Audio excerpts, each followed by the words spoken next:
যোৰহাট থিয়েটাৰত উপস্থিত ভাৰতবৰ্ষৰ বৈদেশিক পৰিক্ৰমা আৰু বস্ত্ৰ দপ্তৰৰ ৰাজ্যিক মন্ত্ৰী পবিত্ৰ মাৰ্ঘেৰিটা 25 লাখ টকাৰ সাংসদ পুঁজিৰ অনুদানেৰে নিৰ্মাণ সম্পূৰ্ণ হোৱা যোৰহাট থিয়েটাৰৰ মুকলি মঞ্চ মুকলি কৰে পবিত্ৰ মাৰ্ঘেৰিটাই। উক্ত অনুষ্ঠানতে এই বৰ্ষত ৰাজ্যিক শিল্পী পেঞ্চন লাভ কৰা প্ৰদীপ ব্ৰহ্ম, চিৰাজ হুছেইন, যাদৱ মহন্ত, ৰাজীৱ গোস্বামী, জয়ন্ত নাথ, দ্বিজেন কুমাৰ বৰুৱা, জেতপন বৰুৱা, প্ৰশান্ত ফুকন, কৃষ্ণপদ কলিতা আৰু তপন বৰুৱাক সম্বৰ্ধনা জনোৱা হয়। অনুষ্ঠানটোত যোৰহাট থিয়েটাৰৰ সভাপতি শান্তনু ঠাকুৰ, জিলা বিজেপিৰ সভাপতি শান্তনু পূজাৰী, যুৱ সমাজকৰ্মী সিদ্ধাংকু অংকুৰ বৰুৱা, পৌৰপতি লখিমী খাৰঘৰীয়াৰ লগতে কেইবাগৰাকী অতিথি, যোৰহাটৰ বহুসংখ্যক বিশিষ্ট ব্যক্তি উপস্থিত থাকে। যোৰহাটৰ পৰা অনুপম বৰা ৰিপৰ্ট, পোহৰ লাইভ।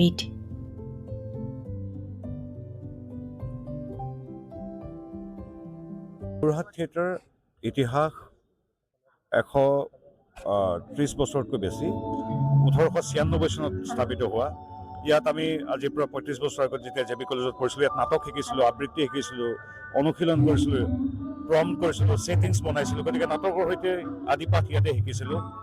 আৰু সেই যোৰহাট থিয়েটাৰ, ঐতিহ্যমণ্ডিত যোৰহাট থিয়েটাৰত আজি নিজৰ সাংসদ হৈ নিজৰ পুঁজিৰ পৰা 25 লাখ টকাৰ এক আটক ধুনীয়া নতুন ৰংগমঞ্চ, মুকলি মঞ্চ এটা দিবলৈ পাই মই নিজে কৃতাৰ্থ অনুভৱ কৰিছোঁ, গৌৰৱবোধ কৰিছোঁ। যোৰহাট থিয়েটাৰে সমগ্ৰ যোৰহাটেই নহয়, সমগ্ৰ অসমৰ সাংস্কৃতিক তথা নাট্য জগতলৈ শতাব্দী জুৰি অৰিহণা যোগাই আহিছে। তাৰ এগৰাকী সদস্য, তাৰ এগৰাকী শুভাকাংক্ষী হিচাপে মই গৌৰৱবোধ কৰিছোঁ। এইবিলাক নাজানে, যোৰহাট থিয়েটাৰে হওক বা আমাৰ যিবিলাক ইয়াত গৌৰীনাথ সিংহ কোন, পূৰ্ণানন্দ বৰুৱাগোহাঁই কোন, যোৰহাট থিয়েটাৰ কি, ৰাজমাপুৰীয়ে ইমান নাজানে। তেওঁ যিহেতু যোৰহাটত নাথাকে বা ইয়াত সংস্কৃতি বা হেৰিখিনিৰ লগত সম্পৰ্ক নাই, গতিকে এইটো বেয়া পাই লাভ নাই। আৰু তাৰ উপৰি তেওঁ যিহেতু যোৰহাটলৈ নাহে, তেখেতক ধন্যবাদ, তেখেতৰ অনুপস্থিতিতে ভাল কামবিলাক মই কৰিবলৈ সুযোগ পোৱাৰ বাবে। যোৰহাটৰ জে বি ৰোডত অৱস্থিত জ্যোতিষ্মান ড্ৰাগছ।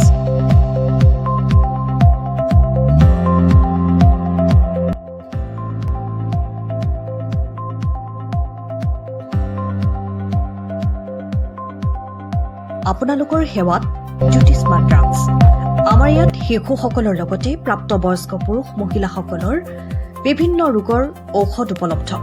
পুৱা 9 বজাৰ পৰা নিশা 10 বজালৈ খোলা থকাৰ লগতে বিভিন্ন ঔষধ ৰেহাই মূল্যত উপলব্ধৰ ব্যৱস্থা। আপোনালোকৰ জৰুৰীকালীন সেৱাৰ বাবে জ্যোতিষ্মান ড্ৰাগছ। আমি সদায় সাজু। আমাৰ ঠিকনা জে বি ৰোড, যোৰহাট।